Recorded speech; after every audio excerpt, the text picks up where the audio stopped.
It's Friday the 13th. What better day could there be to enable new permissions and begin working on building our eSchool Plus created courses?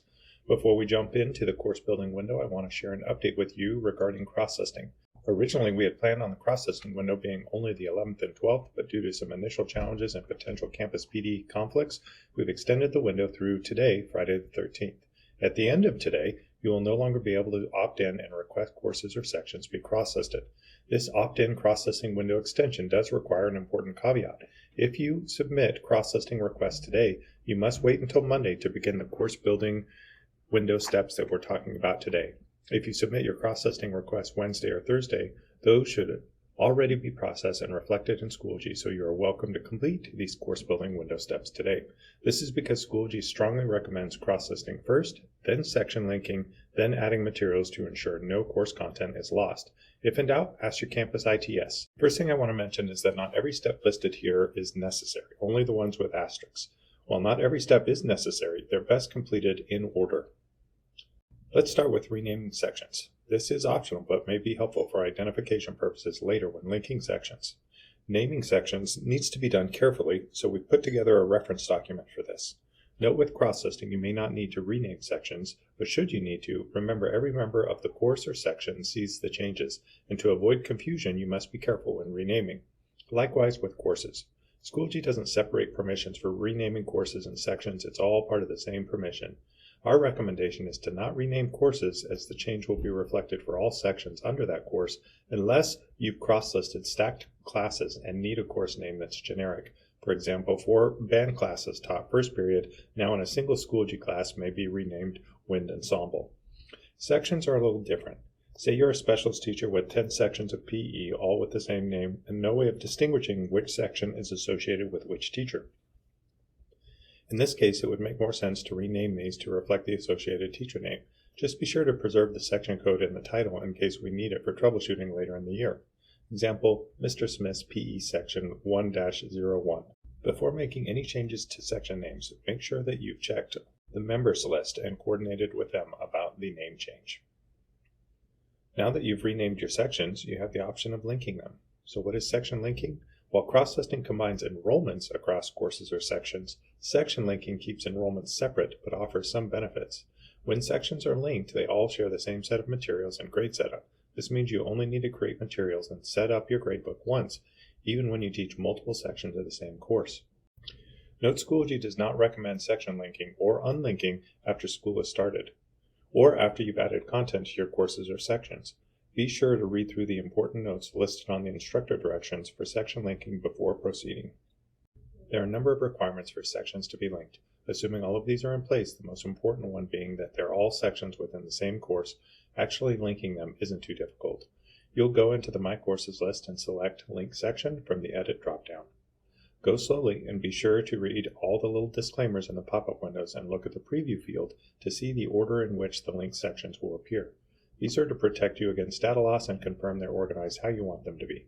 Note, to protect against data loss, section linking will be turned off August 18th.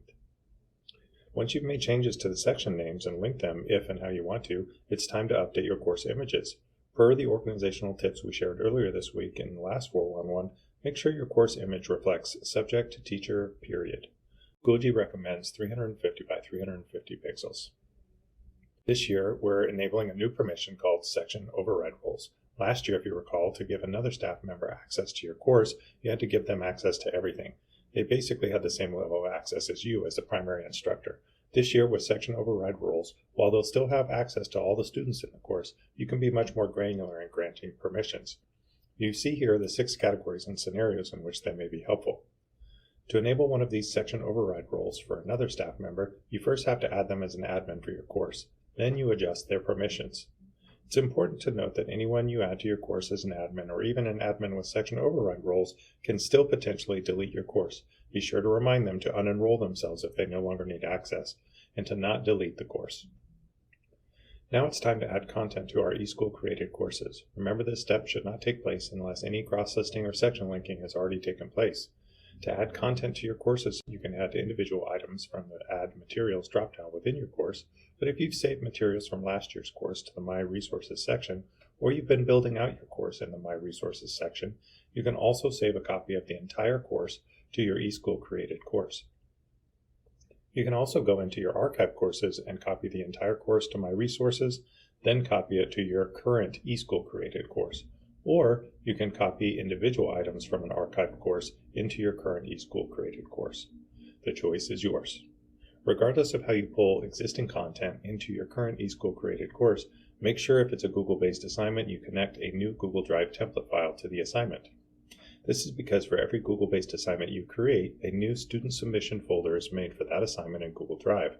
This Schoology Google Drive Assignments folder is worth finding and starring in Google Drive in case you need to reference it throughout the year to troubleshoot student submissions. Now that you have content in your courses, we need to set up your gradebook, and this means doing a little work in both TAC and Schoology. Fortunately, we have some tried and true step-by-step directions developed in-house to help you with this process.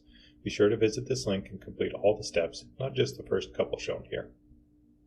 The last thing I have to share is just some grade Passback tips.